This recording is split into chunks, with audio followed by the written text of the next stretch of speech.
On the very day, I frankly admitted to my foster father that I liked men.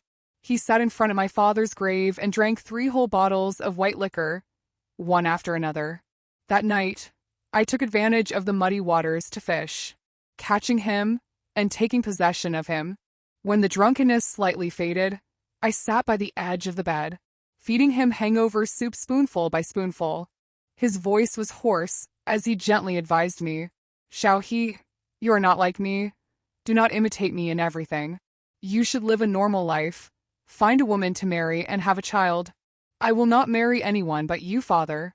As for the matter of children," I leaned down low, pressing close to his ear and whispering, "How about you try a little harder, foster father? Thank you for choosing Whispering with Pineapple to listen, a place where you can relax while listening to stories, practice your English listening skills, and check the translation through both the Vietnamese and English versions. If there are any mistakes during the translation process, Pineapple hopes everyone will give us feedback. To give us more motivation to release more videos in the future, we hope that you, our loves, will give us a like and a subscription to receive notifications when we release new videos. Wish you all a happy time listening to the story and relaxing moments with Pineapple. I had fallen into a net of love with my non-blood related foster father, so deeply that it was beyond cure. However, he had never looked at me as a real man. To be precise, he regarded me too much as just a normal man. Therefore, when he drank until he was as soft as mud, using the last remnants of his blurry consciousness to tightly grip my hand and desperately beg me not to leave, there's only one single thought left in my mind. I wanted to have him. "Xiaohe, it is all my fault." Yen and turned his body over. "I am the one who spoiled you." The room had no lights on, and the dim glow was only enough to outline the shape of his body, making it impossible for me to clearly see the expression on his face at this moment. "Yes, you spoiled me." I gripped his hand back, firmly intertwining our 10 fingers together. "Therefore, you must take responsibility for me, foster father." Yan and lowered his eyes, his long eyelashes hiding his eyes as he slightly moved to resist a little. "Today, I went to visit your father. Yes, I did not care in the slightest. He scolded me. He scolded me very harshly. The movements of my hands still did not stop. I smiled and looked at him. "Do you even have the ability to communicate with spirits, father?" Yen closed his eyes tightly. "If you were born liking men, I would accept it. But you were spoiled by me. Your father will not forgive me." I lower my head and bit down hard on his collarbone. "It is too late to regret now. I am sorry, Xiaohe. I am not a fully responsible father." Yen turned his head away, tears pouring from the corners of his eyes. "Before your father passed away, he entrusted you to me, asking me to take good care of you until you grew up. Yet, I raised you to become a homosexual just like me. You did not raise me to be homosexual. I just like you, purely liking the person you are." He could no longer listen to any words at all, only shaking his head repeatedly and sobbing softly. I am sorry, it is all my fault. I have harmed you." I raised my head, and the scattered memories of my time by Yen and side rushed back like a slow-motion movie. I cannot count forward or backward how many times I had been driven mad and restless by a single glance or a single movement of his. But at this very moment, his tears dealt me a heavy blow. The fact that Yen was homosexual was something he had very well. I had never heard of him having any behavior that crossed the line. To give me a healthy environment to grow up in, he had restrained himself, living a pure and desireless life, enduring for 9 whole years. Yet, he could not restrain me. I leaned down, gently kissing away the tear at the corner of his eye. What was initially just a small spark ticking away suddenly flared up, burning the entire prairie. Yen looked at me with wet, blurry eyes. "Xiaohe, I seem a bit drunk. Are you doing something bad?" I looked at his wet, red-rimmed eyes, unable to bring myself to keep pushing forward. "But if you told me to just give up like that, I could not do it. Foster father." I spread kisses along the way down, placing them on the corner of his lips. "I feel a bit uncomfortable inside." He immediately panicked, his eyes that were blurry from alcohol suddenly clearing up somewhat. "What is wrong? Are you sick? I told you to put on more clothes, but you would not listen." There is medicine in my room right at. I am not sick. I loosened the hands that were pinning him down. I just need to kiss my foster father once, and I will get well quickly. The first time I saw Yen and was at my father's casino. At that time, a gambler who lost wanted to cheat on his debt and was causing trouble at the casino. My father called several of his sworn brothers to back him up and maintain dignity, and among them was Yenin. The youth back then was only a teenager, wearing a flat, clean school uniform, even carrying 2 books with him. My father's brothers all had fierce faces and rough, muscular builds. He alone looked like a refined scholar, exactly like a hostage kidnapped for ransom brought here. Yet, all the comrades at the casino, except for my father, were quite wary and afraid of him. At first, I was curious, wondering if he was a secret child my father was raising outside, until he nonchalantly smashed the head of the troublemaker with a blank face, as flat as a sheet of paper. Yen and showed no emotion when fighting, not even bothering to knit his brows once, as if he were reading a book, writing characters, eating a meal. In short, he did not look like someone who was laying hands on a person at all. After clearing up that troublesome brat, he shifted his gaze toward me. Does this kid need a beating too? That was the first time I heard his voice. Just like the person he was, it was as clean as if it came from a completely different world. Shall he? The hoarse murmur pulled me back from the flow of memories to reality. I glanced at the number on the thermometer. 38.6 degrees Celsius. He had a fever. Yen and had not woken up yet. After calling my name once, he turned his body to the side, his mouth constantly murmuring something. When he was conscious compared to his current state, they were 2 completely opposite conditions. Back then, he was always clean and gentle, full of spirit, always rushing back and forth to take care of everything. Now, seeing this fragile appearance of his was a very new experience for me. Yesterday, he had cried for a very long time, and now his eye sockets were swollen and red. His lips were cracked in a few places, and his mouth was unconsciously half open, constantly gasping for breath softly, looking extremely uncomfortable. His appearance was originally outstanding to the extreme, and now it was adorned with a few parts of sickly beauty, beautiful to the point that I could not tear my eyes away, staring intently at the corner of his lips in a daze for a moment. In the end, I still could not restrain myself and gently kissed him. Then, before things progressed any further, I stood up and walked toward the kitchen. When I brought the hangover soup back, Yenin was awake. He was leaning against the head of the bed, his eyes half closed looking at me, his Adam's apple sliding up and down softly, his shirt buttons wide open, his chest heaving with each breath. Cough, cough. Yenin coughed softly. Shao he, why are you not at school? His voice was already so hoarse, it fundamentally did not sound like a sound produced by a human anymore. I felt that at a certain moment, all the water in my mouth evaporated completely, and my throat could hardly control itself from performing a swallowing motion. Shall he tilted his head over to look at me. I tried to maintain my everyday appearance, bringing the bowl of hangover soup and sitting down by the edge of the bed. I took a leave of absence. Yenin frowned slightly. Do you not have an exam this week? The curriculum at school does not have the slightest challenge. It is very boring. Yenin stared at me for a moment, his brows suddenly smoothing out, and he smiled. When I was your age, I thought the same way. Truly my son, just like me. This statement, regardless of his tone or facial expression, clearly revealed the pride of a father for his son. However, this was exactly the label I was expending all my strength to tear off. Our feelings absolutely could not be mere family affection. I lower my head, hiding the surge of emotion at the bottom of my eyes. We do not have a blood relationship. Yenin suddenly froze, thinking he had touched upon my pain, and hurriedly spoke to apologize. I am sorry. I did not mean to say it that way. Drink some hangover soup, father. I handed the bowl of hangover soup over to him. It has cooled down and is no longer scalding. Later I will cook something for you to eat. I have also prepared the cold medicine, and Uncle Yang will handle things at the company. He leaned his back against the pillow and let out a breath. All right, consider it being lazy for a day. After saying that, his eyes glanced at the bowl of hangover soup in my hand. I have no strength to drink. Then let me feed you.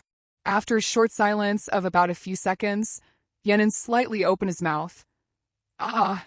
To avoid touching the cracks on his lips, I could only try to scoop very small spoonfuls to feed him. He did not show any impatience either. Just like that, I fed a spoonful and he took a sip. Yen's eyes were covered with a hazy layer of water mist, boundlessly beautiful.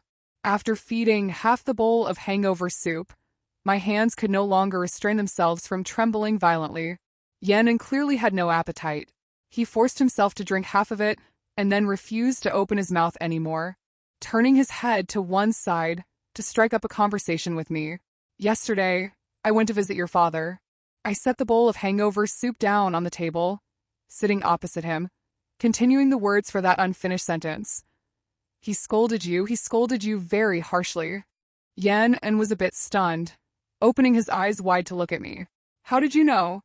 All right, it seemed he had lost his memory again after yesterday's drinking bout.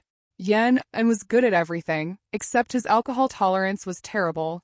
Normally, drinking about 2 bottles of beer was his limit, and whenever he was drunk, he forgot everything completely.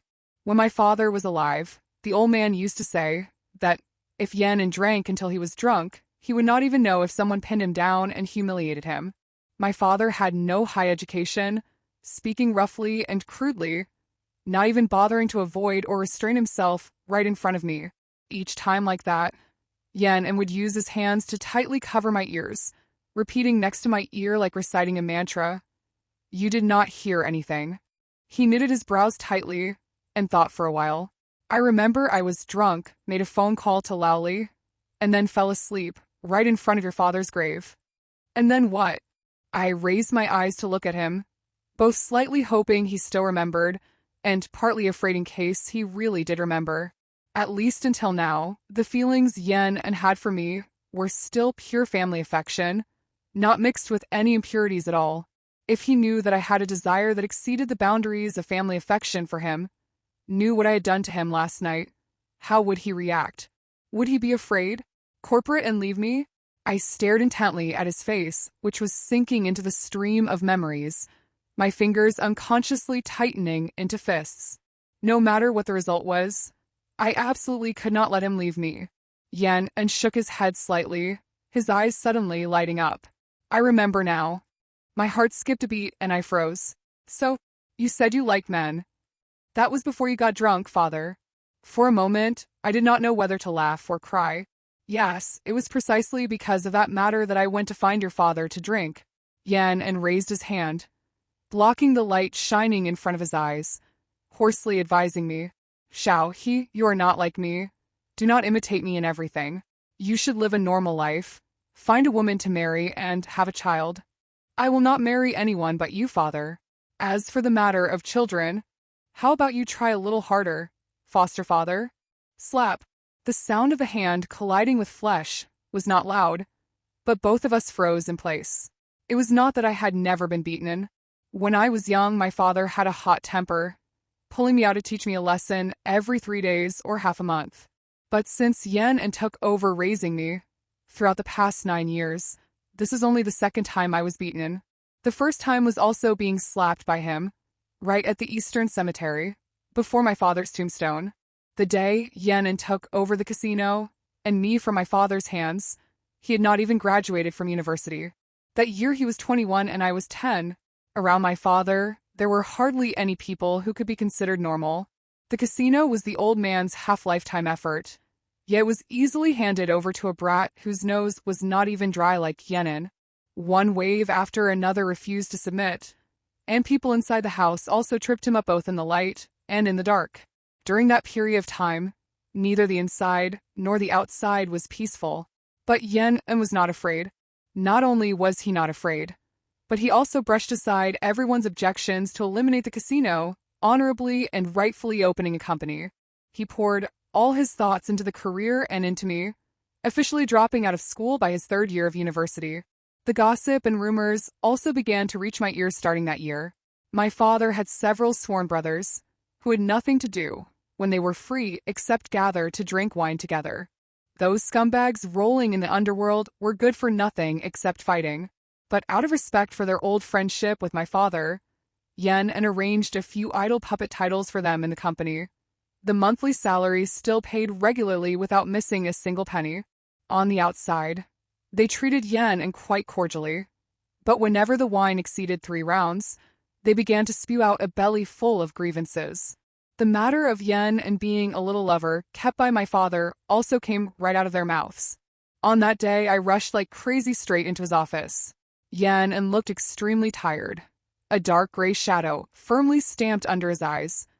But the moment he saw me, he still forced out a warm smile. "Have you finished writing your homework, child?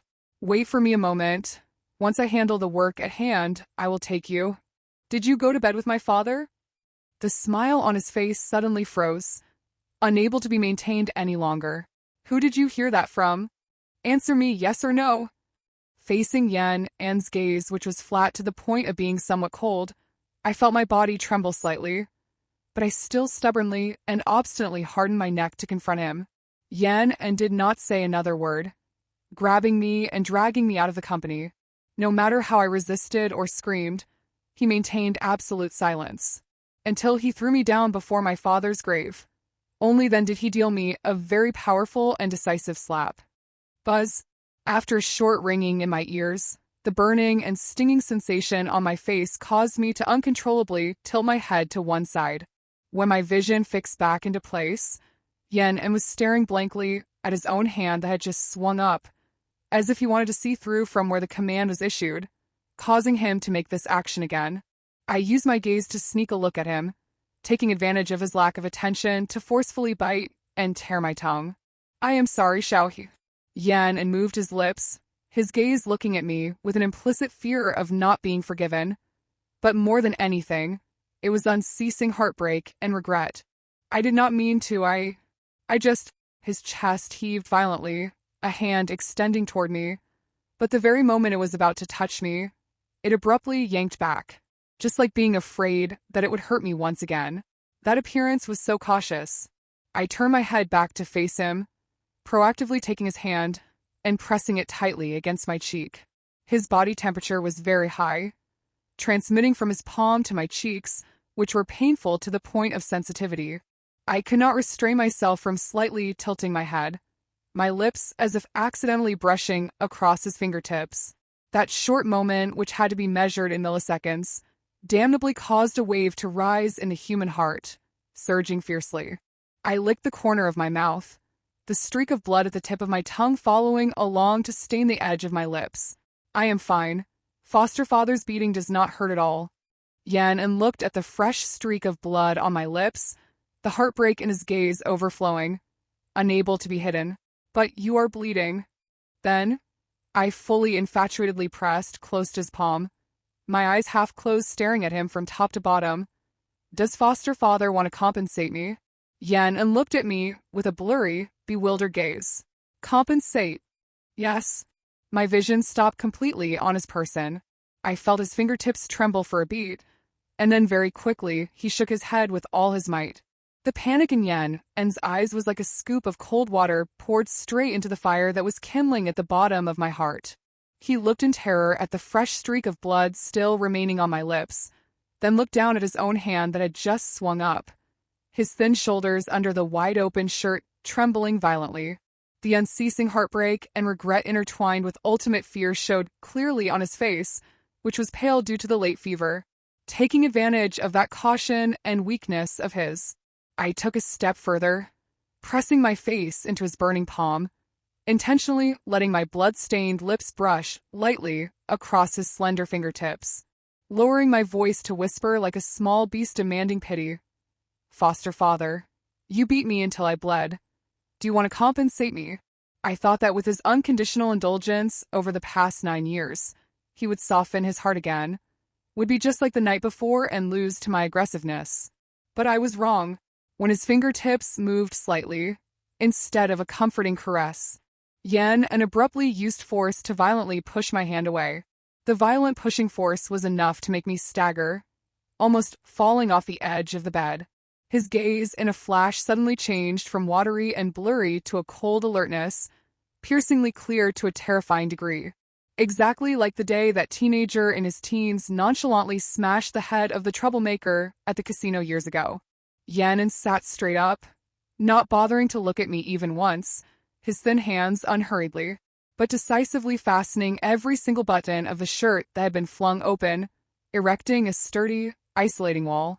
His voice was hoarse, low but each word clear, sharp as a knife cutting into the air. This trick, I already played it since I was 17 years old, shouted he. Do you think a little trick of biting your tongue to harm yourself can force me to bow my head and indulge your wildness? Last night I was drunk, but I am not dead. What you did, what you said, I still remember very clearly. Mentioning the matter of last night, Yan'an's chest heaved violently, a layer of cold sweat breaking out on his forehead. I stood frozen, like a corpse beside the bed, looking at the man who just a minute ago was as soft as mud in my arms, and at this minute had recovered the style of a superior full of dignity and coldness. Yan stepped down from the bed, his feet in indoor slippers staggering slightly for a beat due to the fever of 38.6 degrees Celsius, which had still not fully subsided, but his spine was still straight, looking down at me from above with a gaze complex to the extreme. There I read anger, ultimate disappointment, and deeper than all, a buried fear. He was not afraid of me, but was fearing his own self. The moment my fingers intertwined with his hand, the moment my lips placed on the corner of his mouth, Yan knew clearly that a darkest, most concealed corner in his soul had vibrated. For 9 whole years, he lived a pure and desireless life, self-restraining his own homosexual instinct, carefully constructing the healthiest environment for me to grow up like a normal man. He was not afraid of the worldly gossip, not afraid of the filthy rumors of the scumbags out there, but he feared the fact that he had raised the only son of his deceased comrade into a distorted person like himself. That sinful vibration was like a slap indirectly striking his face, making him feel like a disgusting pervert, a traitor to the trust of the person who had passed away. The ghost of my father seemed to be standing right in this dark corner of the room with no lights on, looking at him with an accusing gaze. Yan closed his eyes tightly, hiding the heartrending pain that was surging at the bottom of his eyes, his voice trembling but full of decisiveness. From the moment you step out of this room, you are still my son. I am still your foster father. If you still dare to cross the rules once more, I will personally scratch your name off the Yen family genealogy, cutting off relations with you completely. Do not challenge my limits. Yan's decisiveness did not give me any opportunity to resist or explain. He walked straight into the dressing room, took out a small suitcase, and began to pack his simple clothes. His movements were swift and cold, ignoring my existence as if I were just a shadow of air in this room. I stood leaning my back against the glass cabinet, looking at his thin back, the torn corner of my mouth still remaining with the bitter taste of blood, my heart turning upside down from an unprecedented anxiety. Yan was running away. The man who had never backed down before the gun barrel or dagger of an enemy now chose the most miserable way to flee from his 19-year-old foster son. When the zipper of the suitcase let out a sharp zip sound, it was also the time he turned around to walk out the door. I rushed over, blocking right in front of the pathway, my bloodshot eyes straining out each word. Foster father, where do you plan to go? This is our home. Yan did not raise his eyes to look at me. He only used a cold hand to push against my shoulder, the pushing force not strong but enough to affirm an iron boundary. Get out of the way. I need quiet. From tomorrow, I will move to a private apartment in the suburbs. The work at the company will be reported directly to me by Uncle Yang. You do not need to come anymore. Stay at home and think it through carefully. The door of the house slammed shut in front of me, that dry sound echoing through the empty space, officially pulling open a suffocating cold war between the two of us.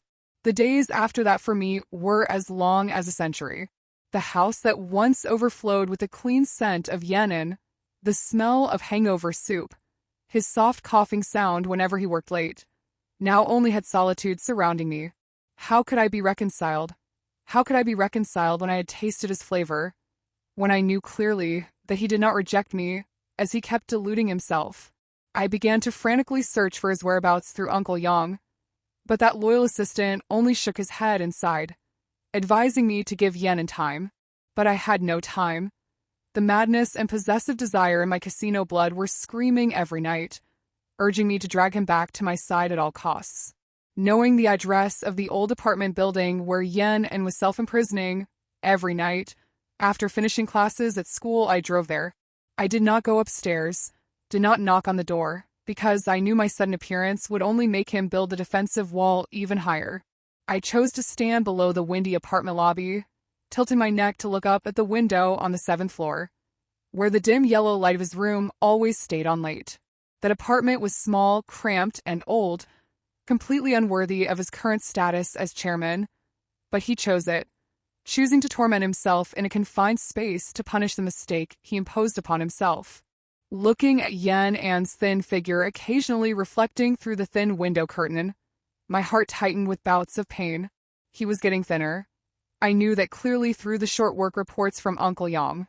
He threw himself into work like a moth to a flame, not caring about eating or drinking, night after night locking himself before my father's memorial altar to repent. Yen's internal tearing through the lens of my secret watching appeared truly cruel. He both wanted to step forward, wanted to embrace the child for whom he had spent 9 years of youth to protect. But the chain of human relationships, morality, and the self-esteem of a grown man pulled it back. He felt that he was worse than a beast if he touched me, feeling that each beat of his heart toward me was a knife stabbing into my father's soul under the golden springs. His external hardness was in reality only a thin shell, hiding a bleeding and exhausted soul. Standing under the cold night of the city, the wind whistling past my ears making my flesh numb, but that cold was nothing compared to the coldness in his absolute gaze that day. I stood there, 2 hands tightened into fists inside my coat pockets, my gaze frantically clinging to the figure by the window. Yen, and do you think you can hide from me? You want to use this absolute harshness to cut me off, wanting me to return to being an obedient son, marrying a wife, and having children like a normal person? Never. This path is chosen by myself. Even if I have to go to hell, I must drag you along. My head began to spin with plans, with calculations to break this deadlock. I knew clearly that the old foxes, like Lao Li and the company, were stirring, taking advantage of the discord between father and son to play tricks, and I would turn them into the best chess pieces in my hand. The light in Yen's room suddenly turned off, pushing the space into a silent black color. I lightly licked my still, slightly sore lip, secretly making up my mind in my heart. Foster father, this game of hide-and-seek should end now. The more you want to push me away, the more I have a way to make you personally open wide the door of your own defense. Yen's silence in the following days was like an invisible weapon, cutting into my flesh with bouts of pain. He did not use authority to force me out of the company, nor did he bother to send a text message of reprimand. He simply erased my existence out of his world. Uncle Yang occasionally looked at me with an apprehensive gaze, handing me a few folders of documents needing signatures, softly sighing and saying that recently the chairman's complexion was very bad. It seemed he stayed up all night, every night, at that suburban apartment. On the outside, I appeared indifferent, nonchalantly hugging the documents back to my office.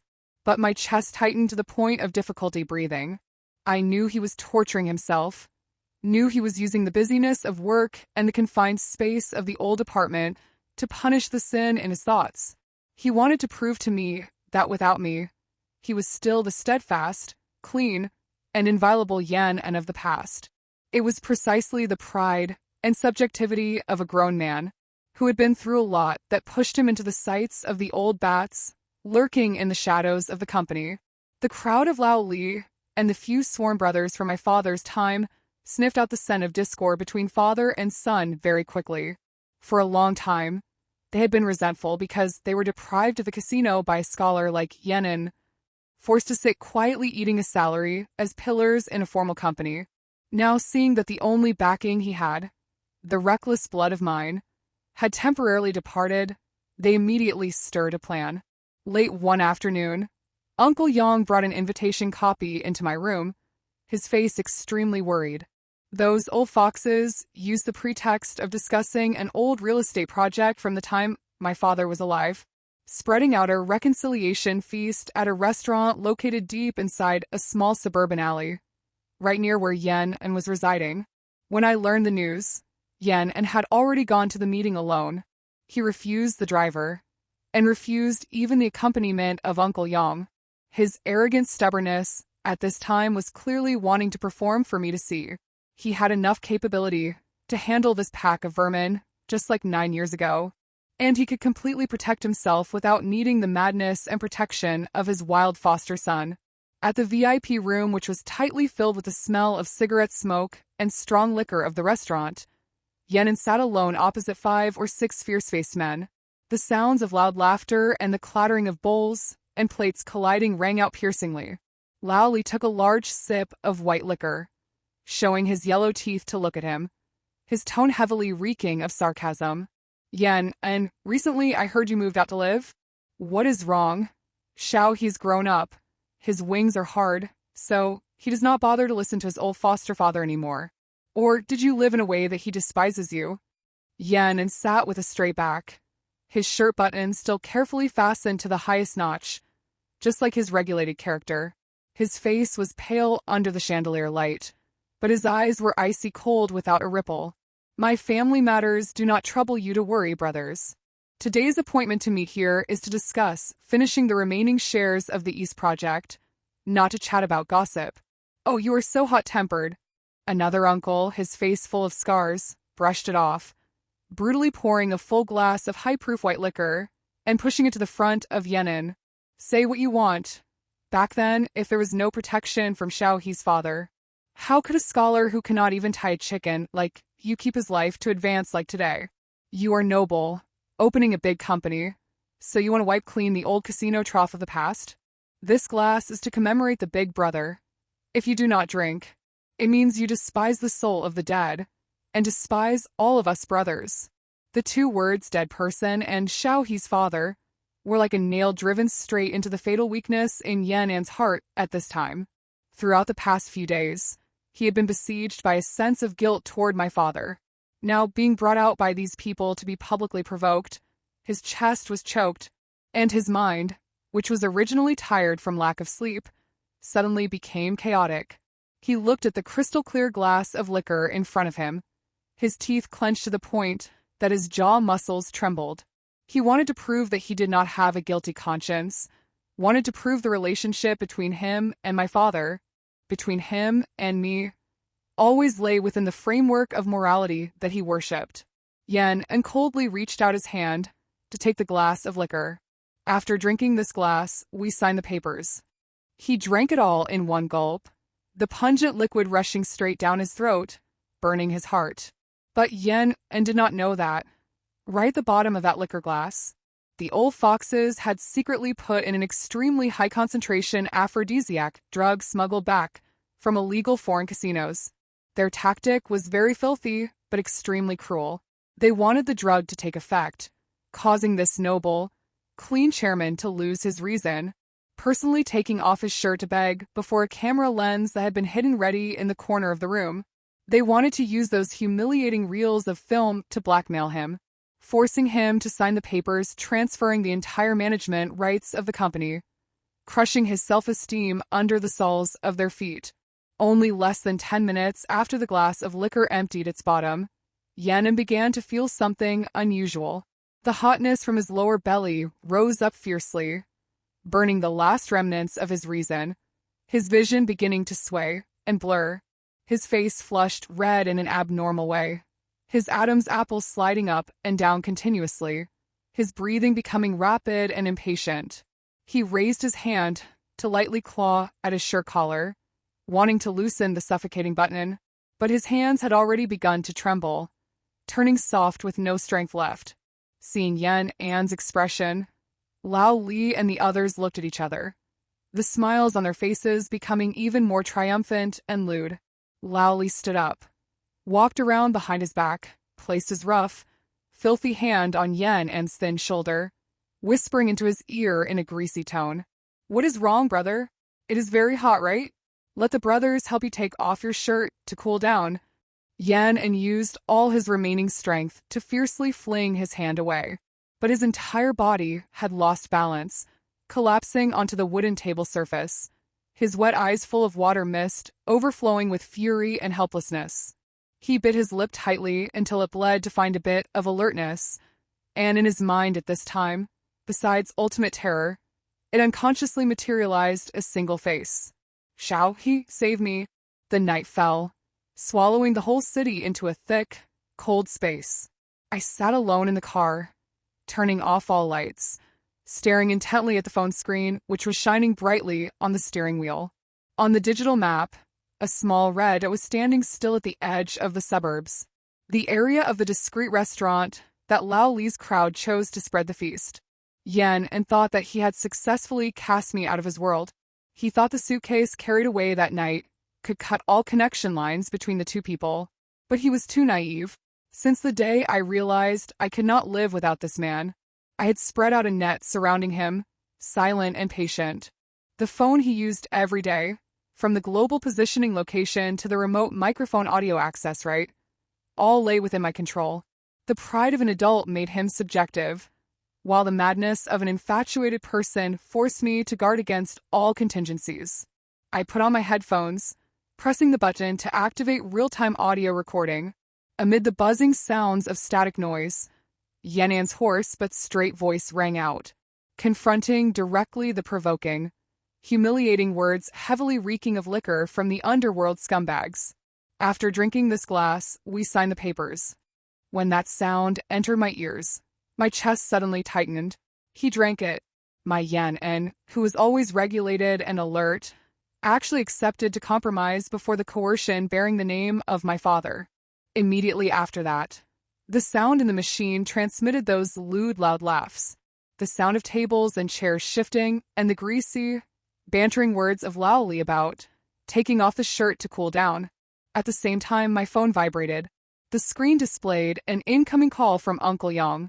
As soon as I picked up, his voice was already trembling and hesitating at the other end of the line. Shall he? The chairman went into a closed room with Lao Li's crowd for more than 30 minutes. Their guards blocked the door, not letting anyone in. I see a bad omen. Recently, Master An's complexion has been weak. I know. I hung up, not waiting for Uncle Yang to finish his sentence. Every blood vessel in my body seemed to boil, anger and madness rushing up to die, my sockets red. That pack of beasts dared to touch him. I turned the key, the car engine roaring to tear apart the silent night. The car shot away on the highway empty of people, the speedometer needle frantically charting past the limit. The wind howled outside the window glass like the roar of a starved wild beast inside my heart. Thinking of the fragile appearance, due to the unceasing fever of Yenin, thinking of the fact that the rough, filthy hands of another were about to touch his clean flesh, my hands tightened onto the steering wheel to the point that my knuckles turned white and aching. Yen, and you want to push me out to confront the storm by yourself? Let me prove to you, in this world except for me, no one else has the status to protect and possess you. Regardless of whether it is heaven or hell, tonight, I will come to drag you back. Crash! The thick wooden door of the VIP room was kicked flying by one of my legs, the broken hinge slamming hard against the wall producing a clattering noise. The two guards standing outside had not yet collected their wits before they were grabbed by the hair by me, my hand directly slamming their heads hard into the door edge as they collapsed. The scene inside the room caused all the blood in my body to freeze, then immediately burst into a frantic fire. My Yen was lying with his upper body on the table surface, the shirt button at his neck ripped off, revealing a white collarbone, but now blotched with abnormal red-pink streaks. Lao Li was bending over, his rough, filthy hand only a few inches away from Yan's thin shoulder. You dog! I roared once, rushing in like a mad beast. Without a bit of hesitation, I grabbed the heavy white liquor bottle on the table, directly slamming a thunderous blow onto Lao Li's head. The sound of flesh and bone colliding, along with the sound of glass shattering, rang out dryly. Fresh blood mixing with white liquor pouring out from his head copiously. He shrieked pitifully, collapsing onto the floor. The remaining few uncles stood up in panic, but the ruthlessness inherited from casino years did not allow my hand to stop. I grabbed the wooden chair leg, frantically knocking down each one, laying hands so brutally that the luxurious VIP room in a blink turned into a slaughterhouse full of screaming and bloodiness. When all were lying on the ground groaning, I threw the broken chair leg down, panting as I rushed to the side of the table. Yan had completely lost his conscious awareness, his eyes overflowing with water mist, red-rimmed, his lips bitten to pieces by himself, trickling blood.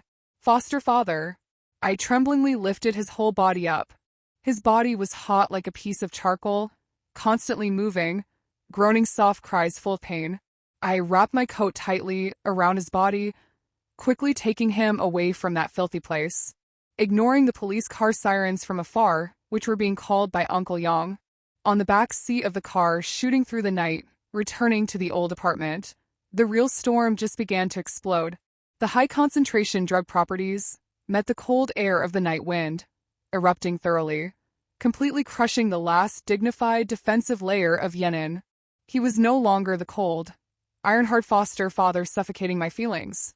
He became soft, weak, and helpless to the extreme. He leaned his head against my shoulder, his thin hands clutching tightly at my shirt lapel like a drowning person catching a post. Tears pouring from the corners of his eyes without stopping, soaking a patch of my shirt. Xiao hot. I am so uncomfortable. His voice was hoarse, choking in a sobbing sound. I was both heartbroken and frantically jealous, my hands sliding into his hair, forcing him to look straight at me. Foster father, look at me, who am I? Yan looked at me blurrily, his wet gaze containing the entirety of the tearing, painful conflict that he had buried for 9 whole years. He suddenly embraced my neck tightly, burying his face into the hollow of my shoulder, crying choked like a child. Xiao, I was wrong. I should not like you. Your father under the Golden Springs will kill me. I am a pervert. I have harmed you, but I could not restrain myself. That confession in the drug-induced stupor was like a fatal match, immediately burning down the entire thin thread of reason remaining in my head. It turned out he did like me. It turned out he was also mad for me. Just stepping foot into the old apartment, I already brutally pressed him onto the slammed-shut bedroom door. No longer the restraint of human relationships and morality. No longer the distance of father and son. Tonight, there were only 2 men rushing into each other by all the most primitive instincts. I lowered my head, tightly engulfing his soft, opening lips, sucking greedily, possessing each bit of hot, sweet breath mixed with the salty taste of tears. Yan did not push me away anymore. The drug property of desire, along with the long-time restraint, caused him to unconsciously respond to my kiss, his tongue timidly intertwining with mine like an unconditional surrender. I brutally tore his shirt open, revealing a chest heaving violently under the dim night light. I spread burning kisses along his slender neck, biting hard on his white collarbone, leaving dark red possession marks full of sexuality. Yan let out a trembling groan, his thin legs unconsciously wrapping around my hips as I carried him to place on the bed. Amid the room overflowing with a hot atmosphere and dense hormone smell, the rapid panting mixing with the sound of sticky flesh colliding created a frantic pleasure music. I turned his body over, brutally but also full of cradling, possessing him fully from behind. The moment the 2 bodies were completely tightly fit, Yan tilted his neck backward, a choked crying sound bursting out from his hoarse throat, his thin shoulders trembling violently according to each of my brutal, frantic thrusts. He tightly gripped the crumpled bed sheet, completely drowning in the happy downfall that I brought, together with me dragging each other deep into the pool of desire with no way out. The faint light of the early morning slid through the window crack, spreading a cold streak onto the mess on the floor. Torn clothes that were ripped apart lay scattered. The dense hormone smell not yet having time to fade completely in the air like a naked testament to last night's madness. I woke up first, silently sitting by the edge of the bed, watching Yan's thin shoulder blotched with dark red streaks. At that moment, I had deluded myself that after the moral shell was torn apart by the drug properties, he would accept to fall together with me. But when Yan's long eyelashes slightly trembled and then opened, The cruel reality dealt me a sobering blow. His gaze took less than 3 seconds to regain its focus. Looking at the marks of pleasure on his own flesh, looking at the wrinkled bedsheet, Yen An's face in a blink turned pale, without a drop of blood. I saw clearly his Adam's apples sliding up and down violently, his fingers tightening onto the edge of the blanket to the point of trembling. The ultimate humiliation, embarrassment, and sense of guilt toward my father under the golden springs was like a high tide submerging him. But Yenin did not cry. He did not weakly sob like when he was struck by the drug last night. He nonchalantly flung the blanket and stepped down from the bed, ignoring his body, which was aching and trembling from the aftershocks of the brutal lovemaking. In front of me, he silently picked up each piece of clothing that was still intact, putting it on his body slowly, me to the last button notch, as if wanting to use that fabric layer to hide the filth he imposed on himself. When he had recovered his usual cold style, Yenin turned back to look at me. His gaze was empty, icy cold, without a bit of warmth, exactly like looking at a stranger or an enemy. Last night was an accident due to the drug. His voice was hoarse, emotionless to a terrifying degree. You appear to save me, I thank you. But if you think you can use that depraved matter of last night to force me to give in, then you are dreaming. I stood straight up, letting out a choke sound.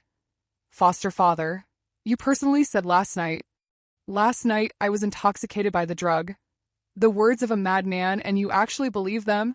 Yenin cut off my words, the corner of his lips pulling up into a bitter, mocking smile. Consider last night my bad luck, to be bitten once by a dog. Walking out of this door, forget last night completely. If you still have a bit of conscience, then do not force me to choose the most extreme way to face your father. After saying that, he decisively turned his back and walked straight into the office, personally slamming the door shut. The sound of the door, locking from the inside, rang out dryly, cutting off the bit of hope that had just kindled in me, officially locking tightly the door of that man's heart into the ultimate dark region of despair. Yen An's dry sound of locking the door from the inside kept echoing forever in my head throughout the long way. I stood frozen in the living room for a long time, looking at the closed wooden door while my chest pulled painfully, as if someone were suffocating it.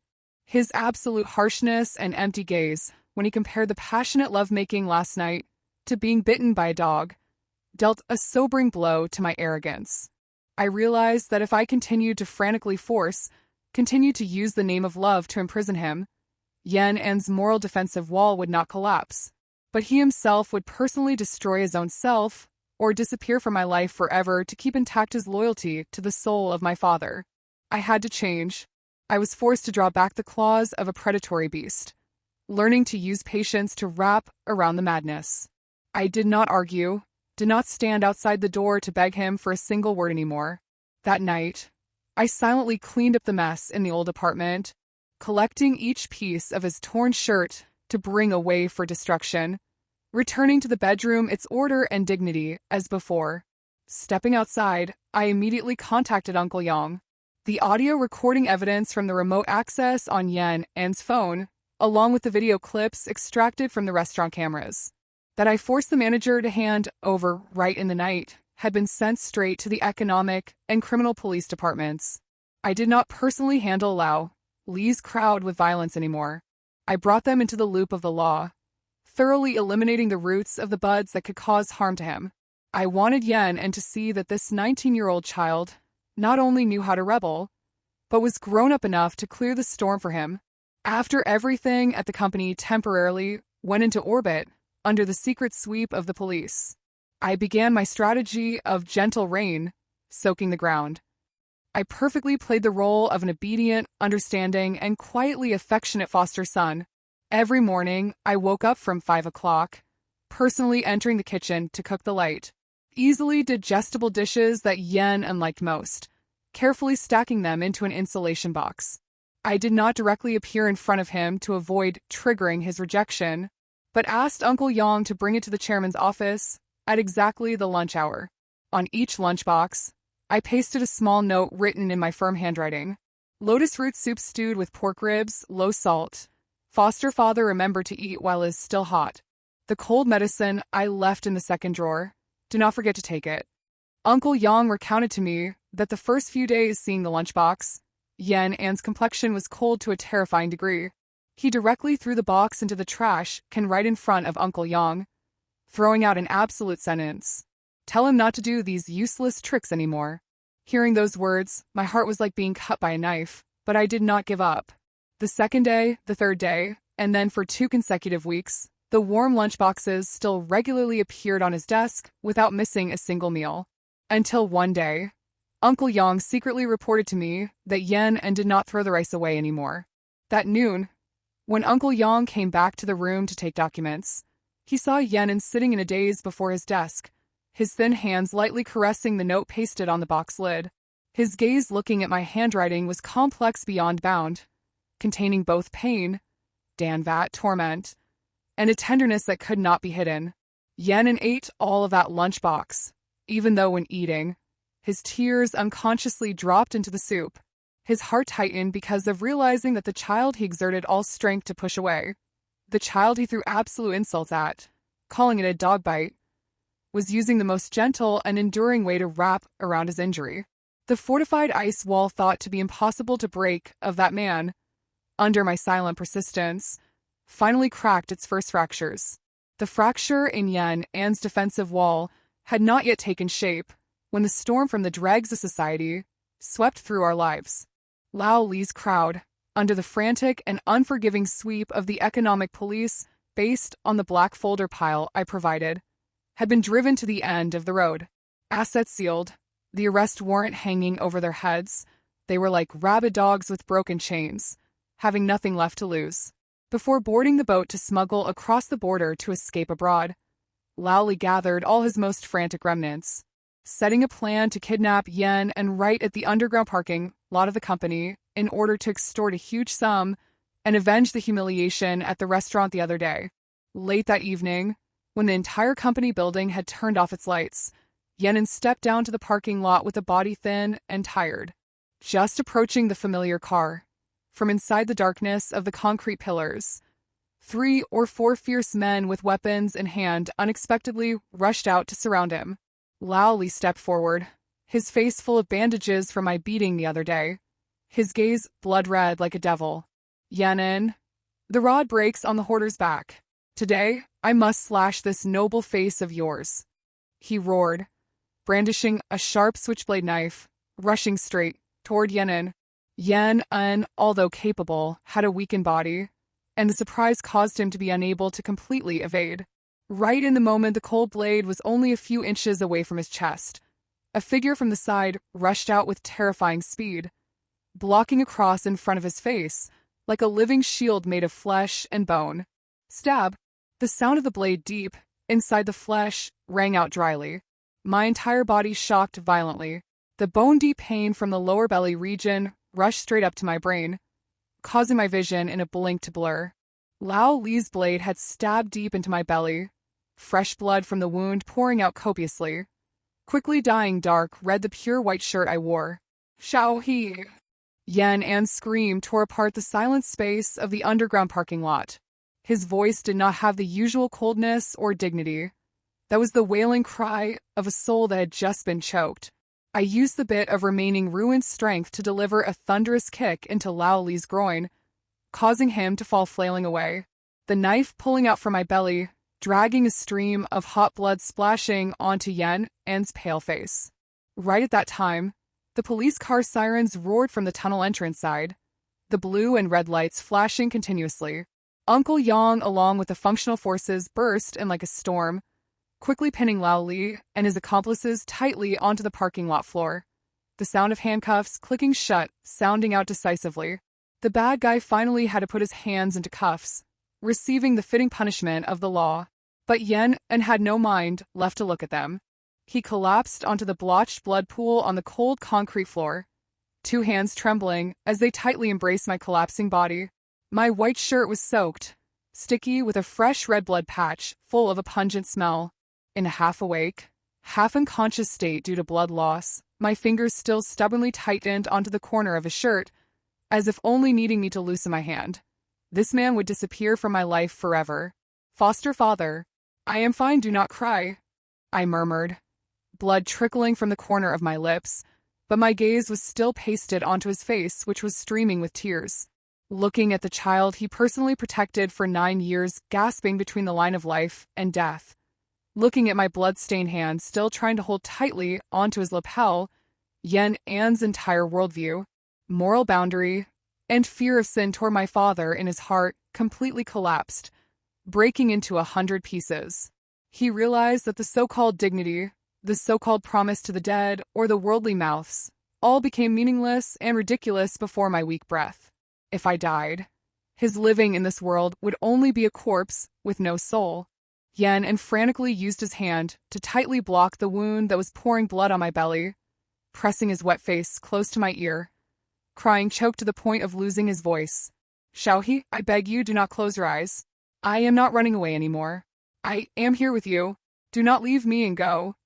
In that moment of ultimate tearing conflict, between the smell of pungent blood and the rapid breathing of the two bodies pressed close on the ground, there's a sort of possessive desire bearing an instinctive nature and naked lust flaring up.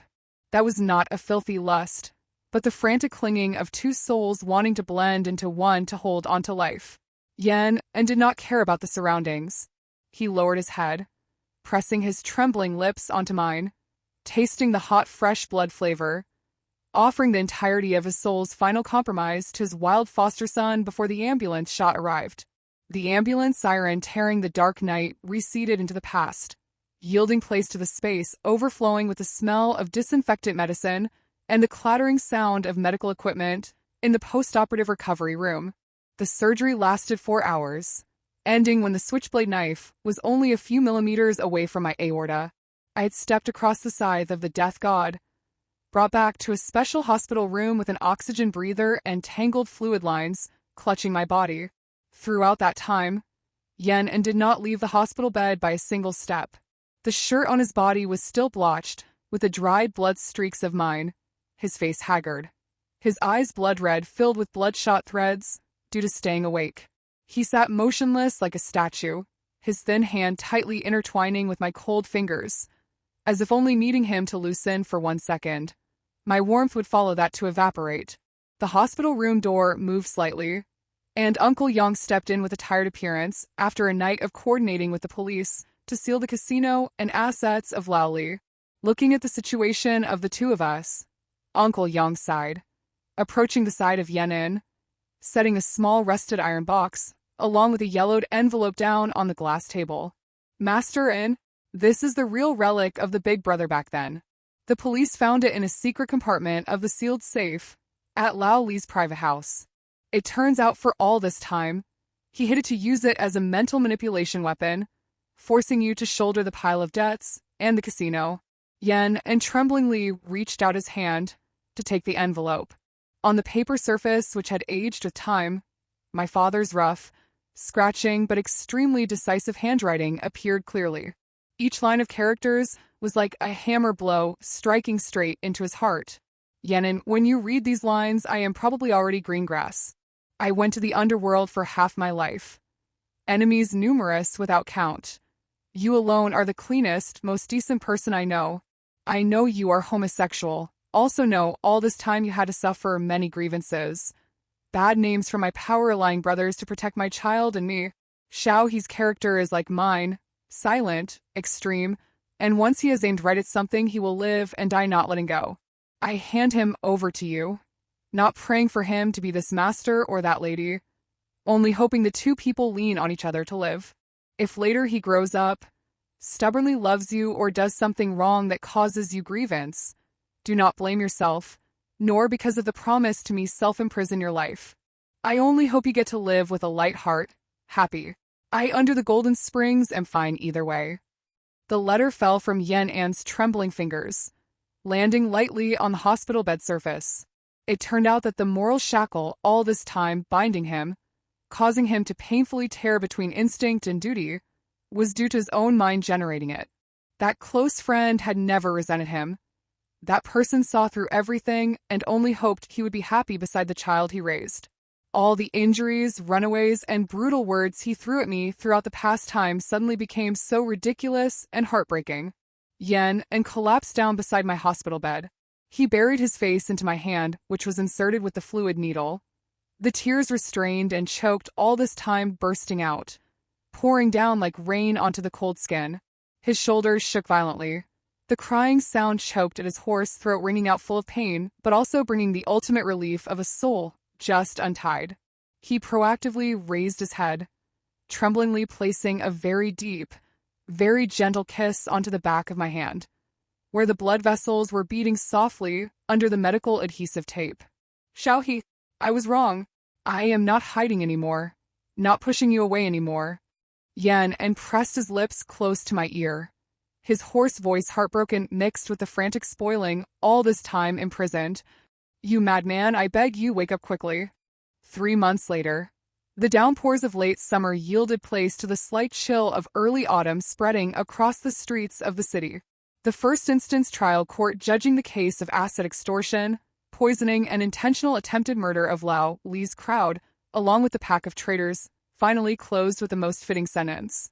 The judge's gavel knocked down dryly, determining the life imprisonment sentence for the obsolete underworld guys, completely extinguishing all filthy ghosts surrounding the first half of Yen An's life.